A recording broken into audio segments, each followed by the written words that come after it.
I'm here today to talk about a type of creature in D&D that is often forgotten about. Not so much forgotten as like, oh, no one remembers it, so much as forgotten as it never really gets used in campaigns. Check like any D&D 5e campaign and you would probably not really see this creature. It's kind of like the gargoyle in the world of the gargoyle was actually forgotten about in both ways. The creature I'm talking about today, which is good that D&D forgot about, it is the Hydra. The creature is related to the freaking dragons, kind of. Dragon-like. It's huge. Multiple heads, you know. It apparently has poison, but in the D&D monster manual, it apparently doesn't. Kind of sad they took that out of the mythology part, but whatever. Anyways, it's a huge monstrosity, so, you know, you can attack it from up to 15 feet away. Yeah, let's see, it's 8 up and close, especially to that trying to attack. Great stats all around, kind of, except for intelligence. It can hold its breath for up to an hour, which is useful because it lives by rivers, lakes, that kind of thing. Since it's cold-blooded, you know, it needs to stay warm. And we won't use caves and stuff like that. Yeah, if it lives on place, it's really cool. Or really cool for a cold-blooded creature. Anyways, it has some cool traits. Wakeful. While the Hydra sleeps, at least one of its heads is awake. Kind of really useful. Multiple heads, essentially. Well, it has more than one head. Hydra has advantage of saving throws against being blind, charmed, deafened, how do you say that?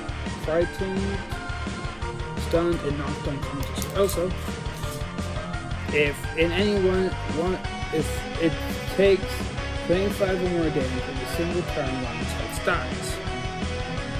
When it's its turn again, at the end of its turn, it regains. It gets 2 hits for every 1 hit that died previously. Regain 10 HP. Basically, so the more damage it's going to do, the more it's going to heal, so kind of ridiculous. The only way to really do that is does not do that much damage each time. Do at most 24, which is obviously kind of hard to do. It also gets on start a multi-attack that consists of 1 attack per head. Also has something called reactive heads. So in D&D, you have something called a reaction, in which you essentially just get to set like something that will make it so you react to it. It's complicated, but that's simply how it's put. For attack, actually use a reaction for, that's called an opportunity attack, in which they have to, for most creatures, for fighters and some people stuff, but for like everything else, it's an opportunity attack can happen when someone enters or leaves your range. Now, he gets the reactive heads trait says, and I quote, for each head the Hydra has beyond 1, it gets an extra reaction that can be used only for opportunity attacks. If this thing has 18 heads and you enter its reach or leave its reach, God, if you leave its reach, you're getting hit by 18 freaking attacks. Now, the plus like to hit is pretty accurate. Also, level 8 creature here, so you can't summon one with most spells. Important things to point out, I guess, overpowered ways to use it.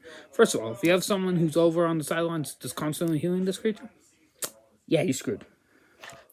Screwed at that point, because then it can just get ridiculous amounts of heads.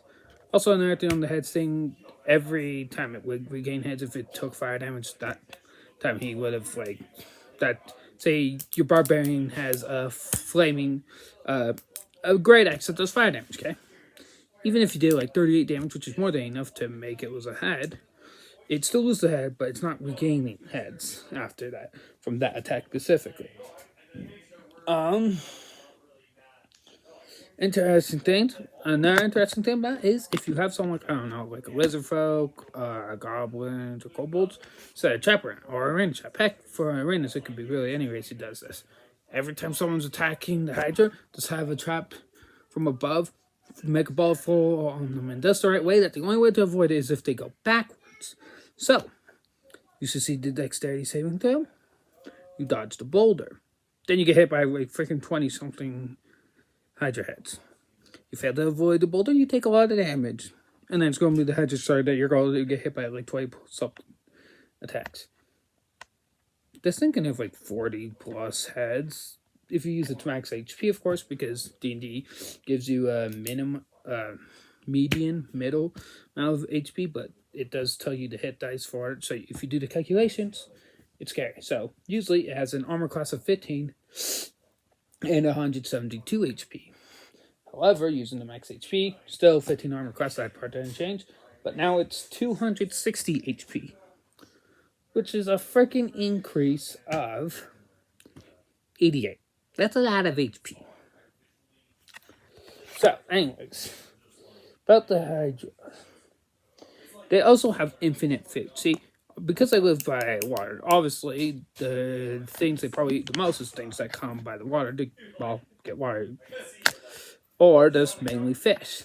However, it is said that if they're hungry enough and there's no food nearby, they will attack each other. But considering the fact that they literally can get infinite heads, this doesn't really punish them that badly. Obviously, the self-preservation, I hope I said that right, that all animals have, means that they don't really like to do this. And they also have to do a lot of damage to get healed. Luckily, they don't deal fire damage, so, you know. Self-healing. You technically regain, you will never fully regain as much HP as you had, unlike trolls. And pretty much everything else would regen because Hydra's regeneration is unique. But infinite food. It's a little rough. Let's see. Something else that's important to mention. Even though, okay, so they already have advantage on like noticing people. Like you can't ever like catch one unaware. They have passive perception 16. I don't know why or how they're that perceptive. Like, but okay, you got heads. Okay, so if I come from the ceiling, you're somehow going to see me. Great. So dark vision. And a +6 in perception. Now here's an interesting thing. The sleep spell. Usually when you use it, you roll a bunch of dice, and that's an HP total. If you say got a total of 48, then when you target someone, they have like 30 HP, that takes 30 out of the 48. Okay, it's a weird energy usage kind of thing. You have to deal as much. Your number for HP has to equal their current HP or higher to knock them out. Now with the Hydra, I would say that the heads individually, they regain 10 every time that one goes, but I would say that Hydra head probably has about 15 HP each. So, you know, sleep, try to knock out a bunch of them. 15 or 20 HP, of course. For each individual head. And yeah, that's about everything I could think about to mention about the Hydra. I say that and I'm probably going to forget. I probably forgot something. Yeah, I most likely forgot something to mention, so yeah.